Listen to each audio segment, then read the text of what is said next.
According to Stoicism, vices are nothing more than an extension of pathos, passion.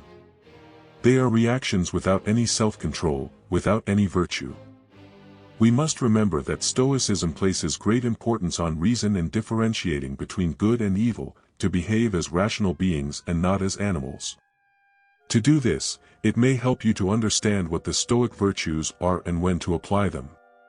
Moreover, it should be clear that for Stoics, vices are related to indifference, which are vices that reach an unrestrained level, a level at which our mind no longer has the necessary strength to fight against their dominion. However, we have some options, even though our addictions may overcome us. The main thing to do is to recognize and accept the addictions or vices we have. We assure you it is not easy to do and takes more or less time depending on the person. Without identifying our vices, we cannot put a stop to them. Therefore, the first step is to identify them one by one, without guilt, without belittling ourselves, only identifying them with sincerity. When Seneca wrote the treatise on the happy life, he referred to various unknown characters who used to criticize him harshly because in his texts he took on the role of a philosopher, but in his actions, he did not demonstrate it. Our master had answers to these words. I will soon contribute to the reproaches and will reproach myself more things than you think. For now, I answer this, I am not wise to foster your malice, nor will I be. Therefore, do not demand that I be like the perfect ones, but better than the bad ones. For me, it is enough to diminish my vices a little each day and to reproach my errors every day. Seneca identified his vices and praised how he minimized them one by one. For a Stoic, less is more, and from there arises the true pleasure. In this case, a vice is desire. When we fall into vices and addictions, it is due to the pleasure they make us feel, and as good Stoics and sane people, we know very well that pleasures at first are euphoric but then can become destructive. They enslave us, nullify our reasoning, and plunge us into a pit from which it is difficult to escape. However, why do we desire so much? Is there any well-founded reason that justifies these desires? Or in other words, can all our desires truly be considered natural? Let's not consider Stoicism a minimalist thought, rather, Stoicism is a thought of self-sufficiency. Human beings need enough not only to live but also to live with dignity. However, our insufficiency leads us to a whirlwind of almost uncontrollable desires. For this reason, as Seneca says, to enjoy true pleasure, we must not increase pleasures but reduce desires. Less is more regarding our disordered desires that can be postponed, moderated, and extinguished. I will only remind you of this, it is about a natural but not necessary pleasure. You owe nothing to this pleasure. If you spend something on it, you do it voluntarily. The belly does not listen to advice, it demands and claims, but it is not an insistent creditor. It is satisfied with little, as long as you give it what you should, not what you can. The focus at all times should be on the most important point, which is to take care of ourselves. That's right, we fall into vices and addictions voluntarily, we even tend to tell ourselves that we cannot avoid it when it is possible, but in reality, we do not want to. That's why it is voluntary, and not only do we make mistakes like spending money, but we even commit a greater one, harming our health. It is also curious that we often encourage other people to avoid common vices, however, we do not tell ourselves the same. The renowned psychologist Jordan Peterson in his book, 12 Rules for Life, comments on this. Imagine a drug is prescribed to 100 people, this is what happens next, a third of them won't even take the prescription to the pharmacy. Another third will do so but will not take the medicine as indicated, they will skip doses, stop taking it prematurely, or may not even start at all. What's wrong with them? They do not want to heal. But, and this is the most surprising, imagine that it is not you who is sick but your dog. So, you have to take it to the vet, who gives you a prescription, and what happens then? If you cared so little about your pet that you are not worried at all about the inadequate, insufficient, or erroneous prescription that you may have been given, you wouldn't have taken it to the vet in the first place. So, you do care, and your actions show it. In fact, you care even more than about yourself. People are usually better at managing their pets' medical prescriptions than their own. And so it is, we care so much about the habits of others that we completely forget about our addictions. At the same time, as this neglect grows, our own vices gain ground in our lives. For this reason, from now on, we will identify our vices, reduce them one by one, and base our actions on our health and well-being because we are important to ourselves. Often, it is not the vice itself that needs to be controlled, as it is only a consequence. There is an action, a habit that accompanies and triggers the vice. Observe what you do before producing the bad habit and analyze if you can stop doing it. Without a prior action to the vice cannot consequently come. If you want to stop smoking, observe, behind the cigarette, there is a coffee. If you find another companion for the coffee, it may be easier to stop smoking. Behind your addiction to Facebook is internet access. If you can't get internet, there is no such addiction. Go to an internet cafe for specific tasks. Behind your late arrivals at work is an activity that takes up a lot of time. You are late because you waste too much time looking for clothes, so you can solve it by choosing your clothes before going to bed. If you are addicted to drugs, maybe it's your friends who push you into it. Without those friends, there can be no addiction. These are very simple examples, but the idea is to be aware that sometimes we think that solving something is very difficult when we are just not focusing properly. Our strength lies not always in a preceding action before the vice itself. If you can avoid that preceding action, then you can stop the bad habit. Think about what precedes your vice and, if possible, avoid doing it. And if you can't avoid it, then start doing an activity that counteracts the vice. Stress, boredom, and lack of occupation are situations that cultivate all kinds of vices and addictions, making you want to smoke, and you should avoid them. If you're bored at home and due to our unconscious nature of always seeking pleasure, then there is no choice but to do something fun, pleasurable, and usually addictive. These vices can arise from very simple situations that are not harmful at all but due to their entertaining nature can lead to addiction. Moreover, idleness, when you have nothing to do, makes you feel anxious, and you just want to light a good cigarette or eat something. In these cases, the ideal is to stay busy. When you are busy, there is no room for vice, while those who have nothing to do fill their thoughts with all kinds of fantasies, desires, and darkness, which at some point influence their decisions. Everything that is still is dead. Look, for example, stagnant water without movement rots, an appliance without use rusts, old wood that no one uses is filled with all kinds of insects. Similarly, a person who remains doing nothing is easily a victim of all kinds of degenerate thoughts, bizarre fantasies, and desires. To avoid this, one should be quite busy. Do not let your mind feed on things that foster a bad habit. They gradually transform thought and slowly bring you closer to the bad habit. As soon as you see something associated with the vice, it's better to immediately abandon that activity and do something else. When you see that there is an idea persisting in your mind to satisfy the vice, it is better to stop it, suspend all activity, and try to bring your mind to a state free of anxiety, relaxation.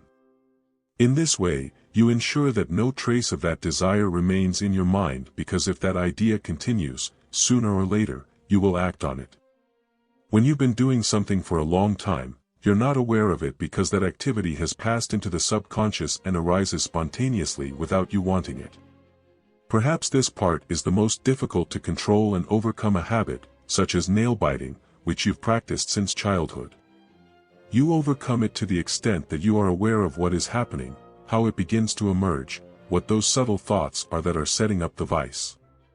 You must learn to identify all possible situations that mechanically trigger that habit, and once you identify them, it will be much easier to control it. The best way to control something that arises unconsciously is by realizing how it arises and then generating another mechanism to replace it. Remember that emptiness cannot exist, therefore, the vice must be replaced by something constructive. If you can set aside some time in the morning to observe the situations in which the vice arises and then suggest to yourself that you can overcome it, then you can defeat that mechanical force. It's like preparing in advance for the battle. If you already know what you will face and how, then you can beat it. You will get used to seeing how it arises and say, "Oh, the desire is forming, better prepare myself in time. I'm going to take a shower," or suggest to myself before it gains strength. Our life is gray, monotonous, and the vice is perhaps the only fun thing that gives us pleasure throughout an existence lacking emotions and in many cases unhappy. Giving up something that makes you feel good and happy is very difficult. You may feel that life has no meaning. The vice consumes more than half of the time. A vice can become something that we do most of our life. When you leave the bad habit, it feels like half of the time is free, and you don't know what to do with so much time. The worst part is that all the options to do are not as fun as the vice. You have, for example, an addiction to video games, or you are addicted to movies, series. You come tired from the office, you are on vacation, you just have to turn on the TV, and there you have that world of pleasure. If you can't turn on the TV, what do? Nothing else appeals to you. So, how can you replace it? Design something that substitutes that vice.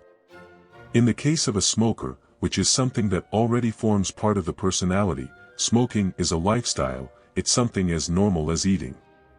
Then, to help stop smoking, look for another type of entertainment that occupies all that time but also doesn't replace it with another negative addiction. Addictions are compensations for pleasure that our body needs, meaning if our life is sad, we are not happy, we feel alone, then our body naturally asks us for high doses of pleasure and enjoyment. And that is the reason for the addiction. If we solve many of those internal conflicts, we wouldn't be so addicted. Develop activities that give you happiness, boost your self-esteem, and contribute a lot to your life. In this way, gradually your psychology, your mood improves, and you will not depend so much on the vice to be happy. I wish you would take the habit of not ending a day without doing something productive or important. In this way, despite the vice, you can advance in your life, and these achievements will serve to counteract the harms of the vice. There are many activities that can contribute a lot to your life. You should see what you like apart from the vice and that can contribute, for example, practicing an art. Martial arts, swimming, riding a bike, learning to play a musical instrument, learning to paint, learning magic, learning to make paper figures, or whatever catches your attention. One way to change behavior is through sending messages to the subconscious, and this is achieved with subliminal messages. This is effective because the language of the subconscious is images, as sight is one of the senses that developed first. Before language existed, there was nonverbal communication, and that's why it's so effective. Write encouraging messages and put them in sight to educate the subconscious. Vices are weaknesses. If you are capable of doing an activity that makes you feel strong, confident, and gives you triumphs, then dedicate more time to it because this will be a force that makes you surpass yourself as a human being, and you won't need so much of a vice to feel happy. What you cannot do is have a vice for one reason and then do nothing. Every vice opposes a virtue. If you practice the virtue parallel to the vice, you will overcome it. If you suffer from anger, practice martial arts. If you are addicted to drugs, practice a sport. If you are addicted to Facebook, then make an effort and write articles in a blog or in your Stoic diary. Visualize your goal a lot, remember it again and again. The more you remember it, the easier it will be to control yourself. Thoughts of anxiety and emptiness will be replaced by the enjoyment of that triumph. Ideally, you should spend a lot of time thinking about the triumph, the reward of your effort, how close you are, and what you are going to obtain, and this will make each time you are going to fall into temptation, you have additional strength not to do it. In moments of solitude or free time, dream of having these types of virtues. Imagine how well you feel when you are someone with power, admired. Start to like it. You must discover which virtue you are passionate about and use it. For example, if you are very proud, then appeal to dignity. If you like to attract attention, appeal to power. You must get used to sending messages to the subconscious throughout the day, before the vice arises or after giving into it. Visualize that when a vicious thought occurs, you erase that thought with a chalk eraser. Visualize that your vice is an instinct represented by an animal, which you have tied and controlled, which is in the dark depths of your subconscious, and you don't let it feed until it dies of hunger. Also symbolically, when you start to feel the urge, then cling to something as a sign that you will not let yourself be dragged. All these types of acts help to program your subconscious mind through symbols and images in such a way that you insert a conscious order into a subconscious behavior. For Stoicism, vices are trivial. Not because they are not intelligent, as contrary to what may be believed, one must be very intelligent to follow the Epicurean philosophy due to its pragmatism. We must not forget something very important as defined by the philosopher and neurologist Viktor Frankl, which is that our goals and purposes define our limits as human beings, and that a life focused on seeking pleasure and avoiding pain is an empty life. Vice occurs in ignorant people, that is, people who do not cultivate the virtue of wisdom and constantly depend on the same passion, manipulable people who do not question beyond their own senses, our senses. From the impressions we receive, these passions or pathos are derived, defined contrary to the proclivities or instinctive impulses as excessive impulses. Daily, a human produces an average of between 60,000 and 70,000 thoughts a day, enough content to fill a book of about 180 pages every day. Unfortunately, unlike books, these thoughts are not organized nor follow any structure.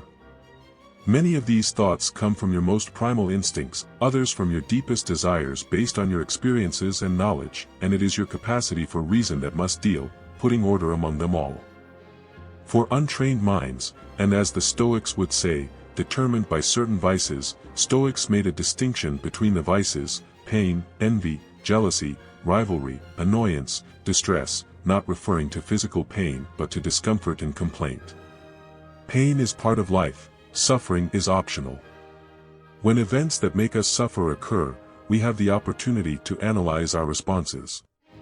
When moments or circumstances whose control is not in our hands appear, working on our reaction to pain is one of the best ways to grow as a person. Other expressions of pain are envy or jealousy. Inside each one of us, there is an unimaginable capacity for goodness, to give without seeking reward, to listen without judgment, to love unconditionally. As Aeschylus, who lived between 525 and 456 BC, taught, the proverb says that not many men can love a friend whose fortune prospers without feeling envy, and a cold poison wraps the envious brain and doubles the pain that life gives. He must tend his own wounds and feels others' joy as a curse. Live in such a way that looking back you do not regret having wasted existence. Live in such a way that you do not regret the things you have done nor wish you had acted differently. Live with sincerity and fully. Live that lust is not only the loss of our focus by sexual desire because lust is the excess or abundance of things that stimulate or excite the senses. Today we recommend you read the Bible, a book full of Stoic messages that, read attentively, teach us to live a life more independent of the desire of others and focus on what truly matters to us. To be carried away by lust was something very empty for them, and that does not mean that they did not enjoy their senses, as it is well known the life some of them led in the earlier stages of their lives. On the other hand, the consequences that these passions have are well reflected in the works of Seneca, and he gives several lessons to learn from these errors. Marcus Aurelius stated that the ambitious man wants his happiness to depend on others, the lustful on his passions, and the wise on his actions. Fear, terror, anxiety, shame, horror, panic, mental agony. Fear is part of our being in such a deep, rooted, and subconscious anthropological way that it prevents us from seeing things clearly. Fear, like pain, are indicators that something is not working as it should. Let's explain pain. There are causes that generate pain, and precisely by knowing them, we can correct them to become stronger. Although there are always people who prefer a pill instead of correcting anything, and we know what happens with those people. On the other hand, with fear, the information we have is more limited because emotions have not been studied in depth until the last century. With fear, people directly prefer to use the pill or ignore the origins and cause due to the discomfort it generates to think about it, most of the time due to ignorance. Before the Stoics, the Greek Spartans said what we do in life echoes in eternity. They knew that what is really important is how we live, not the amount of time we do it. The Nordic Vikings showed courage in battle because they lived in congruence, knowing that only a life without fear had value.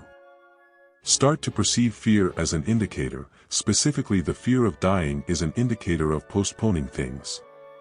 Those who live postponing have the fear of knowing that they are not doing what they really want to do, and it is their fear of death that warns them to change their attitude.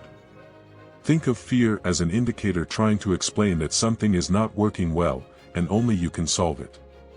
If you are one of the people who postpone things, if you are waiting for your circumstances to change, you are only adding fuel to the fire. Read this post, save it to stop procrastinating. You only have one life. Some flowers only live a few days, everyone admires them and wants them as signs of spring and hope, then they die, but they have already done what they needed to do. Attachment, disdain, need, hatred, attachment, dispute, anger, irritation.